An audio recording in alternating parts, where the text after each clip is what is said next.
So the Basmalah, Bismillah Rahman Rahim, in the name of Allah, the most gracious, the most merciful. Is it an ayah? It is part of the ayah of the Quran in Surah Al-Naml.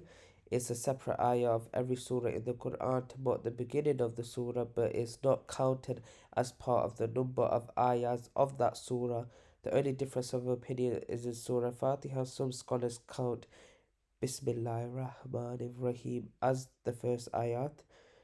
The majority of the Quran say that the Basmalah should be recited at the beginning of every surah, and if recitation is not from the beginning of the surah, there is a choice. There's no basmala at the beginning of Surah At-Tawbah, so do not recite it then. It's not permissible. But if you start in the middle of it, there is a choice if you want to recite it or not. So the way to recite it is you can join the end of the previous surah with the basmala, the next surah. So you end the surah, then say the basmala, and then you start the next surah. Or you can stop at the end of each one. So you end the surah and then you have a stop, and then you do the basmala, and then you stop and you start the new surah.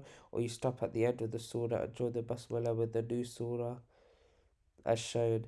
So some points to note is by ijma, by consensus, it is not allowed to join the end of a surah with the basmala and then stop and start the new surah. You can only join between them all if the surahs are being recited in order.